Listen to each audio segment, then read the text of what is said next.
Good morning, Sylvia.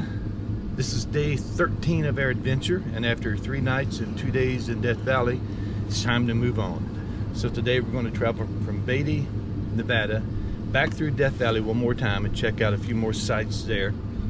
And then we're going to get on 395 and head north along the eastern side of the Sierra Nevadas, which I've always enjoyed. And we're going to end up in a town called Lee Benning, California tonight. So it's about 50 degrees and beautiful day. It's going to be a good day.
It's a bright, beautiful morning here in Death Valley, and I'm at the Harmony Borax Works. And according to this information, though steeped in legend, the frenzied search for gold and other metals in Death Valley produced few fortunes. Borax, the white gold of the desert, ranks as the valley's most profitable material. And this operation worked from 83 to 1888. Having traveled a lot in the West, I've seen a few wagons, but wow.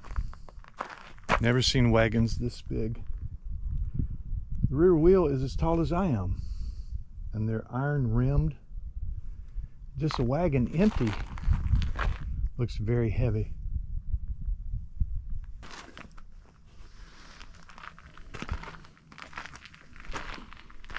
Here is some more information about the 20 mule team wagons. They pulled loads weighing up to 36 tons, including a 1,200-gallon tank of drinking water. The rear wagon wheels were 7 feet tall, so they are taller than I am.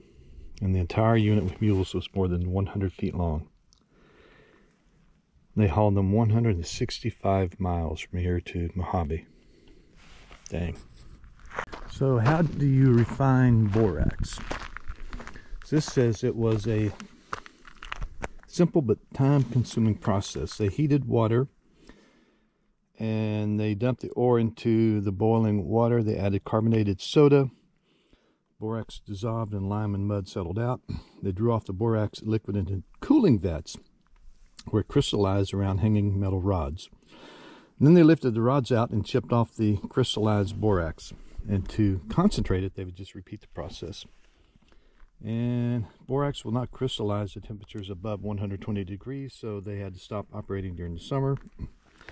And to keep the crystallizing vats cool the rest of the year, they wrapped them with water-soaked felt padding visible in the photograph. And the air is so dry here that the water would evaporate and cool the contents of the vat. Interesting.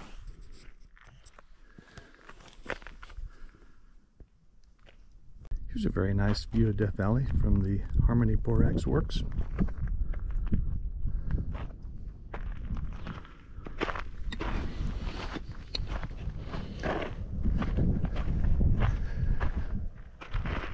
So that's a boiler that heated the water to dissolve the borax.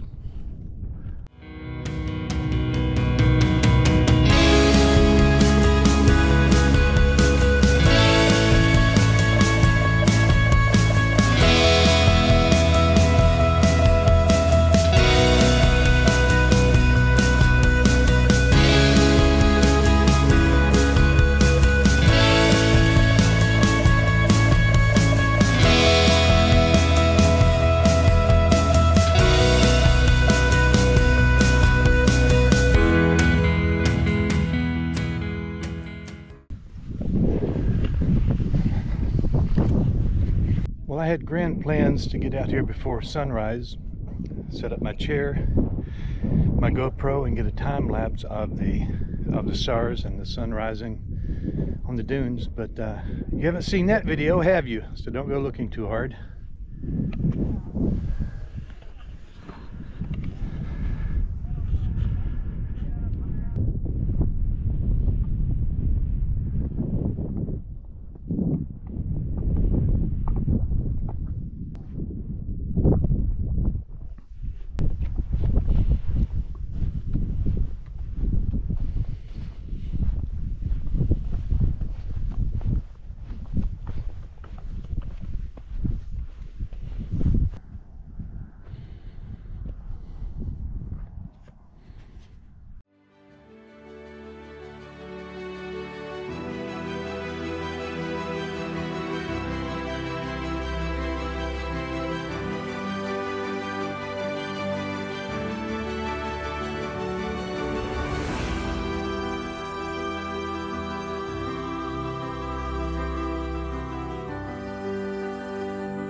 Last year, when Lori and I took Dad to Colorado, we wound up in Wyoming and visited one of the YouTubers that we really like, called Our Wyoming Life, in Gillette, Wyoming. Well, there's another YouTuber that we like, I think it's called Ghost Town Living, and he and some investors purchased an abandoned silver mine in Keeler, California, and it's called Cerro Gordo. And someday Lori and I would like to drive up there. I can't do it on the Gold Wing. It's like 10 miles of dirt road, gravel road, and I've had enough of that for this trip. But I'm here at the entrance where the road leads up into the hills. Well, mountains, not hills. I guess that's the official sign.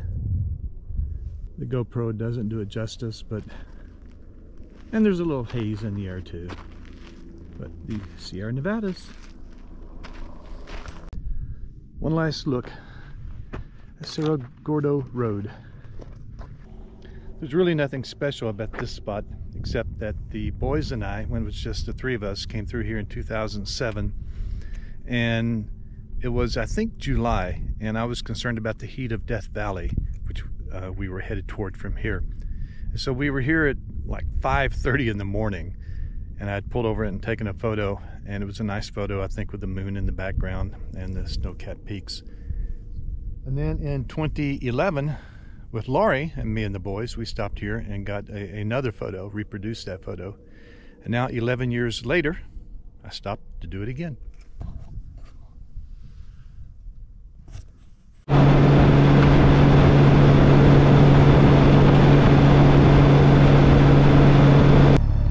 This is a pretty nice view. Not me, that.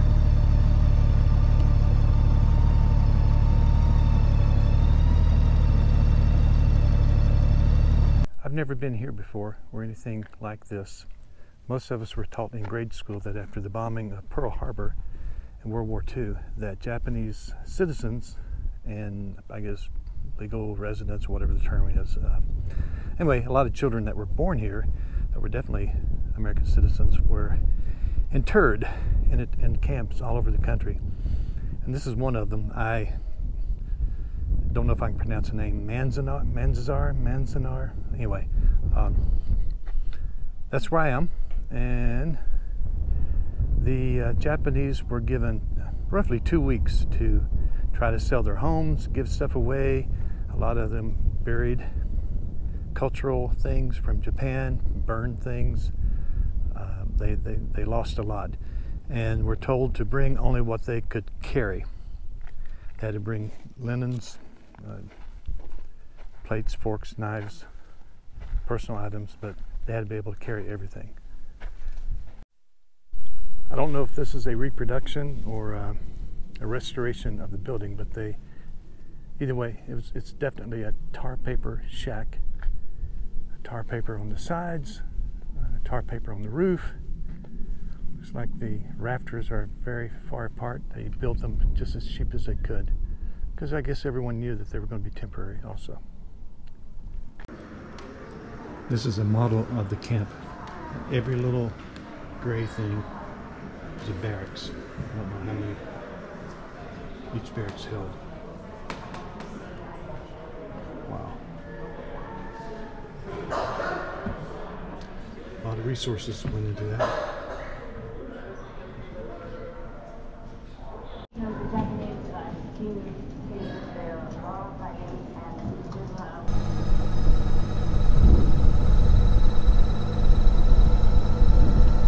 Look at that snow. There's a cemetery here, and I did not go because it looked like down a dirt road, and I didn't want to do that again. But remember, people died here and people were born here. And in the 80s, Ronald Reagan signed a bill that gave every survivor $20,000 and an official apology letter from the government. I don't know if that was controversial or not, but that did happen. I'm at the Lakeview Lodge in Lee Benning, California, and this is a very nice room. This is Mono Lake in Lee Benning, California, and above the bed is some metal art, and over to the right is a very nice looking clock. But the thing that I really like is the telephone, and unless you worked for Northern Telecom, this may not make much sense, but I worked for Nortel Networks, aka Northern Telecom, way back in the day, for 28 years. And they were a telecommunications company, and this is a Nortel Networks telephone. It's probably almost an antique now. I never expected to see one of these in the wild. Here's a little techno archaeology. Look at this, a payphone. Wow.